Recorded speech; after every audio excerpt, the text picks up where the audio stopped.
Hi, welcome to this lesson on calculus. What is a limit? So let's have a look at using a limit question 1. Evaluate the following limit. If f of x is equal to x squared plus 3x plus 1, then find the limit as x approaches 1 of f of x. So limits are best used when we can visualize what the functions look like. So let's go ahead and try and sketch this quadratic expression. Well, for this quadratic function, I want to notice a few things. The y-intercept is at 0, and then if I plug in 0 here, I get 1. Alright, because it's a positive 1 here in front of the x squared, I know the shape of my quadratic function. Alright, so it'll have a minimum turning point, and I can find that minimum turning point by using x equals minus b over 2a. So b here is 3, and a is 1. So I get negative 3 over 2, which is somewhere over here, negative 1.5.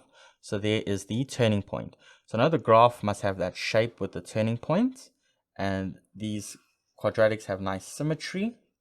Okay, so there's the function f. So I just needed a rough sketch to kind of see now, as I approach 1, what will happen. So where is x equals 1 here? It's over here. Alright, so there's 1 and it must approach a y value. So if we look at the values coming from the left here, so the limit as x approaches 1 from the left of f of x.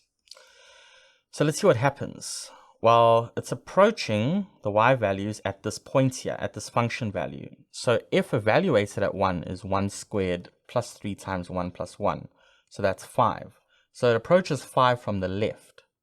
But can you see that it also approaches 5 from the right? So the limit as x approaches 1 from the right of f of x, so as you come towards 1 from the right, your y values are also approaching 5. So therefore, mathematically, we can write the limit as x approaches positive 1 by itself of f of x is equal to 5. So notice how careful I am with my mathematical notation, just like anything from your language in algebra of mathematics. When you want to spell words correctly in any language, you need to make sure that you're using the correct grammar, correct vocabulary, the correct sentence structure, semantics, syntax. All of those language structures obey the same rules in mathematics as well. So the way we write things in terms of the notation is very important. All right, so we need to make sure that we do it correctly. All right, so in this case, the limit as x approaches 1 of f of x is equal to 5. Great. I'll see you in the next one.